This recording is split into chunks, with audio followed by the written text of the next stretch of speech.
why no one should be watching these new NASCAR channels that popped up out of nowhere.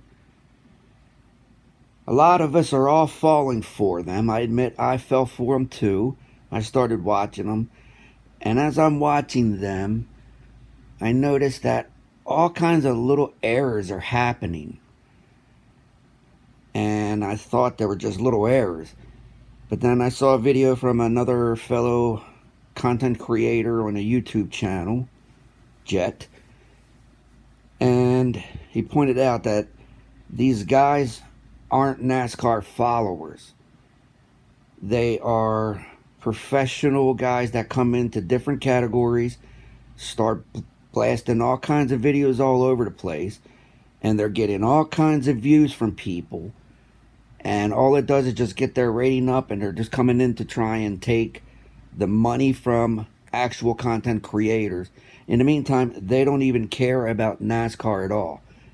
That's why all these little mistakes they do, it's because they're not fans. They're just trying to come in and get the money and the views up. You have to understand how people get paid on YouTube. The people on YouTube get paid from how many views each of these videos all get. And these content creators, they can be a little boring because they're just showing themselves. And yeah, I don't really care to see them either. And these new guys are coming in and they're just blasting videos, going through and then just doing talking. They're probably reading magazine articles from actual NASCAR writers and fans, and they're blasting it up there, and they have no idea what it actually means. Look at this video here for Kyle Busch. As soon as I hit play, the first thing that pops up is he says, Kyle Busch is getting revenge driving for Richard Childress 2023. They don't even know that he's going to drive for Richard Childress in 2023. They think Richard Childress is called Richard Childress Racing 2023. So that, I mean, it took 2 seconds for it to jump out at me to say, God, these guys are buffoons. And I admit I fell for them too. You know, I'll show you here in a bit. They all got the red lines that says I watched the videos. I did. I watched them. I'm trying to get all you guys to stop watching. These are not fans. They don't want no part in that. They probably have never watched a car race in their life. They're just trying to be the YouTube sleuths that come in, take all the views, and all of a sudden get paid all the money. They do this on other channels too. I watched this program on architecture, and I watched the program, and then, you know, the YouTube algorithm feeds you the next one. I watched it. Then the program that came up behind it was a guy talking.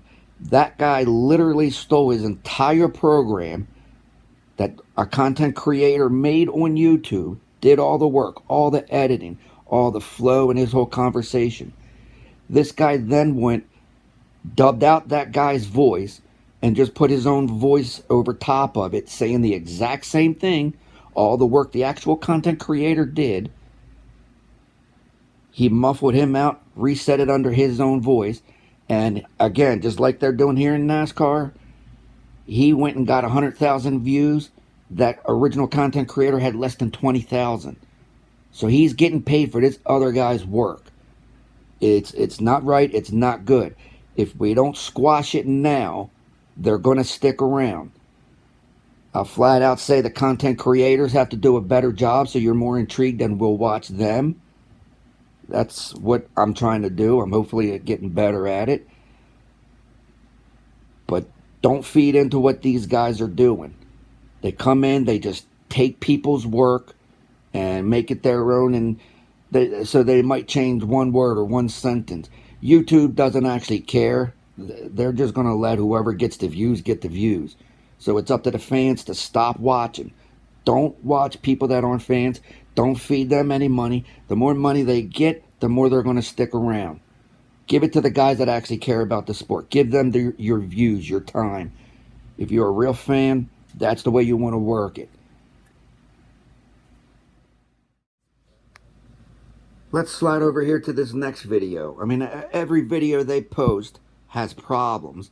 The further you get into the video, the more I'll be able to tell you about it. But this right off here at the title shows Kyle Busch saying, "That's my number."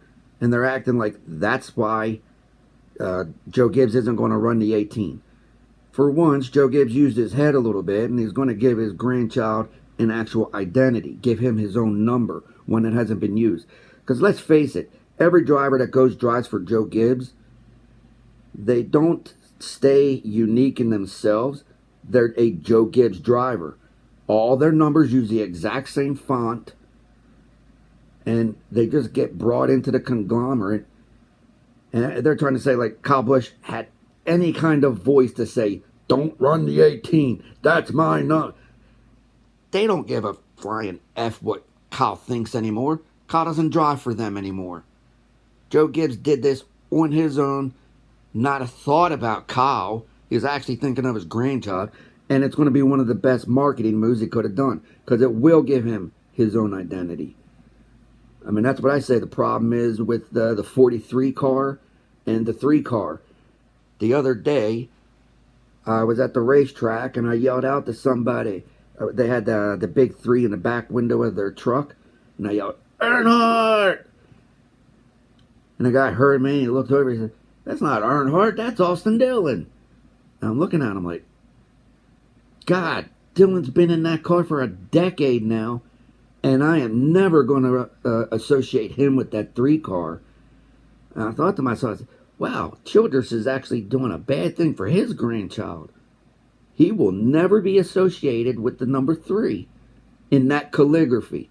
If Childress would change it, he's had different calligraphy 3s in his car's existence. He needs to change that 3 so that his grandchild can get his own identity. I mean, I've done that before with other people with the 3, and they're all like, "Earnhardt too." This is the first time anybody's ever said, "That's Austin Dillon."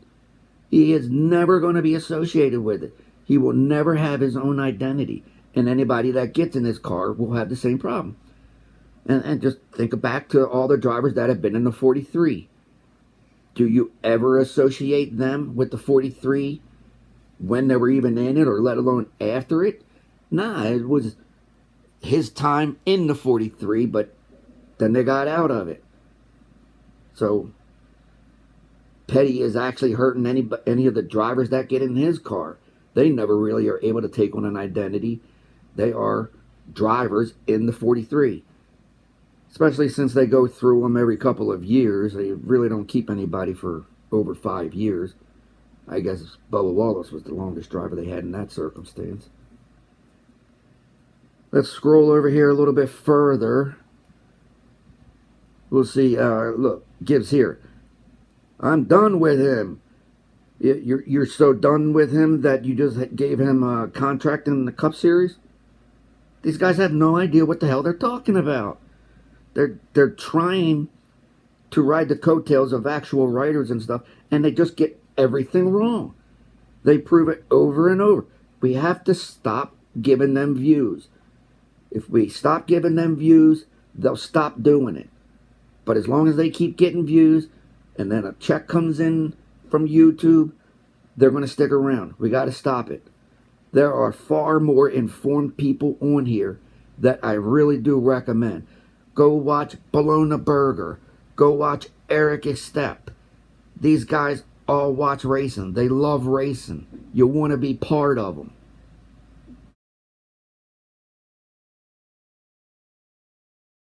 They're no good. Let's go check out some of the other one. Alright, so I just brought up this page. This is another one. They have no idea what they're talking about. Right here, Tony Stewart to Gene Haas. It's over. No, it's not. They have a great partnership. It is going on just fine. They just have a tiff over who should be in the 41 car. They are staying together. This team will be here in 20 years. I mean, Tony's only in his 50s, so he'll be an old man. Gene Haas will die off at some point.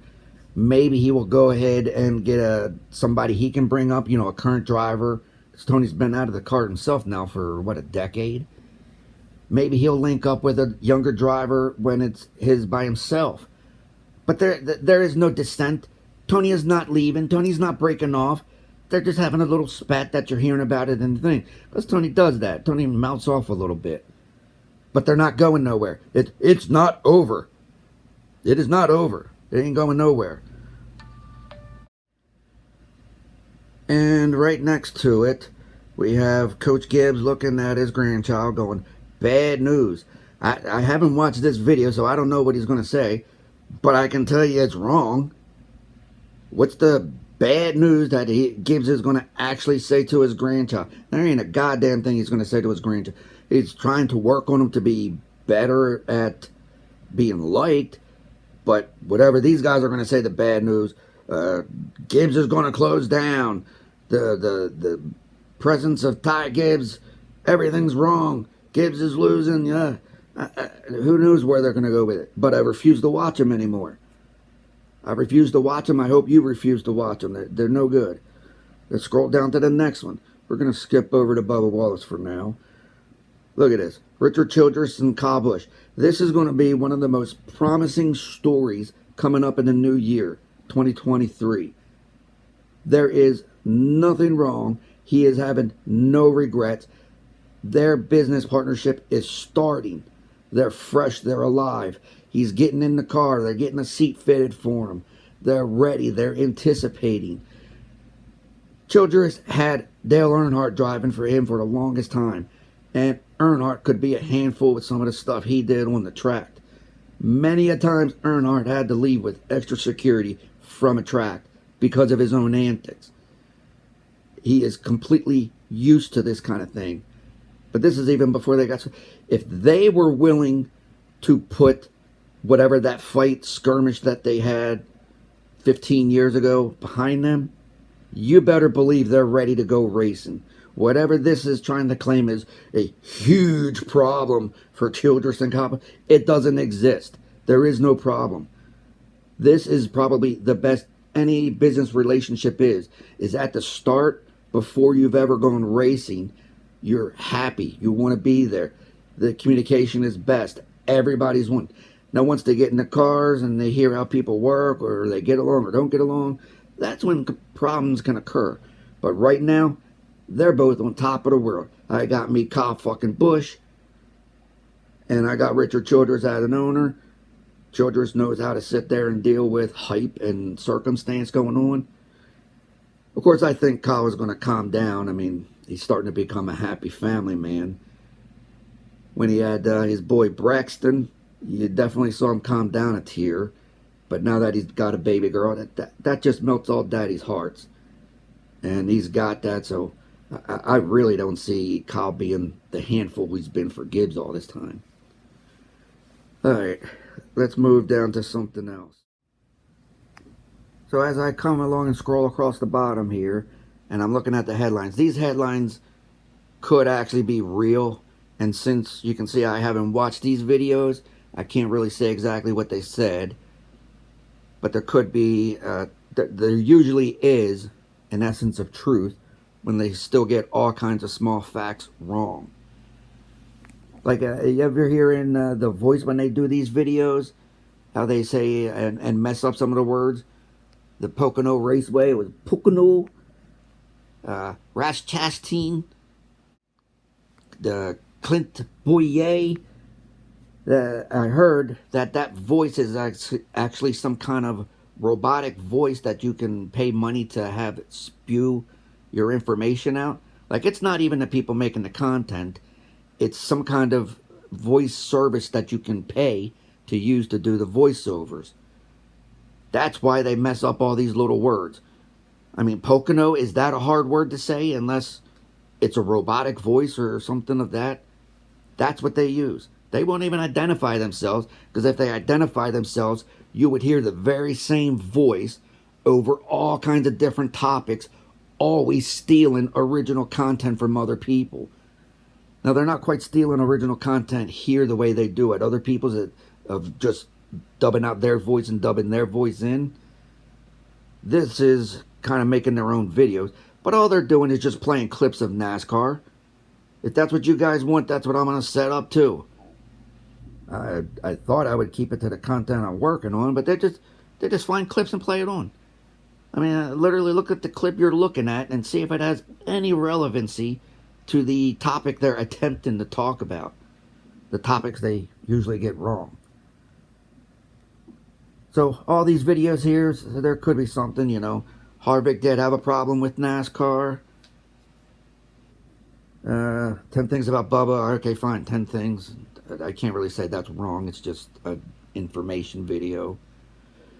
But all these things could have happened. You can see I have not watched these. Like I said, it was early on. I fell for them too. But I do not watch these videos anymore. It's just what I'm saying. Don't watch them. So if you can, go watch some of these NASCAR creators that actually do care for the sport, actually do want to watch it. Go watch Black Flags Matter. Go watch The Iceberg. Stay here. I'm going to be trying to bring you fresh content at least once a week. There's all kinds of things going on in the off seasons. We'll keep you up to date at the best knowledge of what's happening and what's going on, and about other phony websites out there that are trying to cash in. Stick around. We got a lot more to go.